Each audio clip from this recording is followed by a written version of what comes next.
Sahabat Cari, di mana berada? Hari ini kita akan membahas dan membedah sebuah tema yang sedang panas diperbincangkan. Benarkah NU, organisasi terbesar umat Islam di Indonesia, sedang mengalami krisis identitas, krisis kepemimpinan, bahkan krisis moral? Isu ini bukan sekedar gosip. Ada data dan fakta, ada jejak, ada fakta yang terhubung juga dari satu titik ke titik lainnya. Mulai dari keterlibatan tokoh pro-Zionis dalam forum PBNU, dugaan bisnis haram kuota haji yang nilainya mencapai triliunan, hingga sikap diam elit NU yang memicu kekecewaan umat. Umat merasa terluka dengan skandal polemik yang menimpa PBNU saat ini. Dan seperti kita lihat rekam jejak juga, dalam setahun ini banyak sekali jejak-jejak digital yang bisa kita telusuri, bahwasanya ada masalah di dalam tubuh PBNU. Sehingga itu akan menjadikan sebuah indikasi PBNU hancur justru dari dalam. Dan yang lebih mencengangkan lagi teman-teman, bukan lagi pihak luar yang menjadi sebuah ancaman, tapi justru keruntuhan yang datang di dalam tubuh NU. Pertanyaan penting, apakah ini sekedar kesalahan manajemen atau ada grand design global yang sedang mengarahkan NU untuk keluar dari jalur sejarahnya sebagai jamiah ulama pesantren? Sehingga nuansa hijaunya, nuansa sejuknya, hijau menggambarkan sejuk, keademan, kenyamanan hati, makin memudar. Yang jauh dari nilai-nilai perjuangan ulama-ulama NU terdahulu. Nah, kita akan membahas beberapa poin-poin penting. Ada 5 poin yang ingin saya bahas di sini adalah yang pertama, Zionisme dalam PBNU, infiltrasi atau kolaborasi sadar. Apakah benar PBNU sudah terkontaminasi oleh kepentingan Zionis? Dari forum internasional hingga undangan tokoh pro-Israel, publik bertanya-tanya, apakah ini strategi diplomasi atau tanda PBNU sudah keluar jalur? Yang sudah tidak segaris lagi dengan nilai perjuangan pendiri-pendiri kita NU di masa lalu. Sudah keluar rel, sudah tanpa arah dan tujuan yang jelas. Ada beberapa metodologi dan detail yang bisa saya sampaikan. Bagaimana saya sedikit mengungkap melalui teknik social media listening dengan 10.000 tweet di Twitter atau X, kemudian 3.000 komentar, kemudian 20 konten yang ada di YouTube. Hasilnya, 62% menolak keras, menyebut NU pro-Israel. Sedangkan kita berjuang mendukung kedaulatan rakyat Palestina. Sungguh ini luka yang terdalam buat warga NU seluruh Indonesia. Kemudian 21% yang mengatakan netral, menganggap diplomasi yang biasa. Dan 17% membela, menilai inilah sebuah langkah cerdas dari PBNU. Ada beberapa analisa kritik yang disampaikan oleh Dr. Mazuki yang menelusuri jejaring sejak 2011. Gus Yahya, Holland Taylor, Life for All Foundation, kemudian Bait Ar-Rahmah, hingga Humanitarian Islam. Ada beberapa fakta-fakta yang ditemukan menunjukkan bahwa satu, PBNU bukan lagi sekedar organisasi keagamaan, tapi sudah dijadikan kendaraan proyek geopolitik global. Humanitarian Islam dan CSVF hanyalah sebagai wajah soft power untuk menggeser orientasi NU dari Jamiah Ulama Pesantren menjadi think tank internasional yang dikendalikan aktor asing. Pertemuan dengan pejabat Israel, keterlibatan akademisi pro-Zionis seperti Peter Berkowitz dalam AKN PBNU, hingga lembaga Rahim yang mengusung agama Ibrahimiyah mempertebal kesan bahwa NU sedang digiring ke agenda Abrahamic Faith pro-Israel. Pertanyaannya teman-teman, ini infiltrasi senyap atau memang kolaborasi sadar yang dilakukan oleh elit PBNU? Pertanyaan yang muncul di permukaan yang belum sampai hari ini dijawab oleh pengurus PBNU. Kemudian yang kedua, kuota haji jadi bisnis haram dengan skandal 1 triliun. Ada beberapa analisa sampaikan lagi oleh Dr. Marzuki secara kritis. Dr. Marzuki mengaitkan isu ini dengan bisnis rantai kuota haji yang sudah lama dipertanyakan. Dia menekankan bahwa, satu, praktek jual beli kuota adalah penghinaan terhadap syariat, menjadikan ibadah sebagai sumber rente elit. NU yang seharusnya mengawali moralitas justru diam, tanpa suara, mempertebal dugaan keterlibatan struktural. Pola pengelolaan kuota mirip dengan oligarki politik. Umat hanya objek, sementara elit menuai keuntungan. Pertanyaan yang mendasar, apakah kuota haji masih milik jamaah? Atau sudah jadi ATM elit? Dari persepsi publik di sosial media, detail bagaimana metodologi saya sampaikan di sini dengan analisa percakapan di Facebook, 5 grup haji umroh, YouTube dengan 20 channel kajian. Hasilnya, 71% marah, menyebut penistaan agama. 19% netral, butuh bukti lebih kuat. Dan 10% membela, menganggap inilah sebagai framing politik. Kemudian ketiga, ini menjadi garis bawah kita semuanya. Diamnya Rais Am dan Ketua Umum PBNU.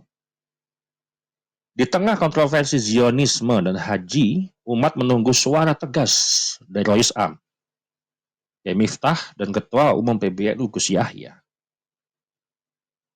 Tapi yang kita dengar justru hening, diam, tak bersuara. Tidak ada sebuah kualifikasi pernyataan resmi terkait isu yang sedang menempa di tubuh pengurusan PBNU. Nah, apakah diam ini tanda kebijaksanaan atau tanda keberpihakan? Ini publik perlu tahu. Publik perlu penjelasan. Diam tidak akan menyelesaikan masalah.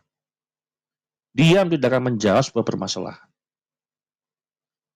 Kemudian ada beberapa analisa kritis yang menyebutkan bahwasanya diamnya pemimpin dalam badai isu publik bukanlah sikap bijak, tapi tanda ketidakberanian. Pertanyaannya, ketidakberanian terhadap siapa? Apakah ada sebuah kelompok gelombang besar di belakangnya yang bermain atau seperti apa? Ini kan jadi sebuah pertanyaan yang dasar, yang perlu warga NU itu untuk mengetahui. Kemudian, elit NU lebih takut kehilangan kursi politik daripada kehilangan kepercayaan umat. Berarti bekerja di PBNU bukan untuk umat dong. Berarti untuk mengejar kursi politik. Apakah seperti itu? Dan bagaimana arah umat? Warga Nadi ini mau dibawa kemana? Yang ketiga, Rais Am dan Ketua PBNU kehilangan fungsi sebagai pemimpin yang spiritual dan berubah menjadi sebuah aktor politik. Yang menjadi pertanyaan besar, apakah NU hari ini dipimpin ulama pewaris Nabi atau sekedar politisi yang berjubah? Riset sosial media menyampaikan dengan metodologi analisis trending dari hashtag mundur PBNU di X, kemudian 5.000 komentar netizen mengatakan bahwasannya 54% menyebut kepemimpinan gagal, 28% netral, dan 18% membela dengan alasan strategi jangka panjang. Apakah harus bertahan memimpin di mana dengan permasalahan-permasalahan yang sekarang menjadi sebuah masalah yang kompleks? Apakah tetap berada di sebuah pengurusan di PBNU? Ataukah harus mundur? Ataukah memang harus memberikan sebuah klarifikasi yang jelas kepada masyarakat? Supaya masyarakat jelas seperti apa permasalahannya dan bagaimana cara untuk menyelesaikannya. Kemudian, ada beberapa bab lagi. NU runtuh dari dalam. Krisis kepemimpinan dan moral. Selama ini Wahabi, Syiah, bahkan PKI sering dituduh sebagai ancaman NU. Tapi faktanya, publik percaya keruntuhan NU justru datang dari dalam. Jadi ini sebenarnya masalah internal, teman-teman. Masalah di dalam. Bobrok di dalam. Ancaman dari luar itu sebenarnya sebuah pengalihan isu atau penggilingan opini. Supaya masyarakat percaya ada sosok asing, ada sosok kelompok yang ingin menghancurkan NU dan menjadi sebuah ancaman yang besar di masa depan. Namun sejatinya sebenarnya ancamannya dari dalam. Pengurusan PBNU itulah yang menjadi sebuah ancaman. Benarkah NU sedang memakan tubuhnya sendiri? Ada analisa kritis yang dilakukan oleh Dr. Mazuki yang menyimpulkan bahwa NU runtuh bukan karena serangan luar, tapi karena moral elitnya yang korup dan pragmatis. Santri dan kader dijadikan alat legitimasi, bukan lagi pengawal nilai. Berarti sudah jauh terhadap nilai-nilai perjuangan NU. Dari zaman Basim sampai hari ini itu sudah jauh beda. Makanya di awal disebutkan itu sudah hijaunya, sejuknya hati dengan nuansa hijau ini kita gambarkan itu sudah hilang, sudah pudar. Kemudian NU dijadikan sebuah kendaraan perebutan proyek, bukan lagi sebagai wadah perjuangan ulama. Maka dari itu,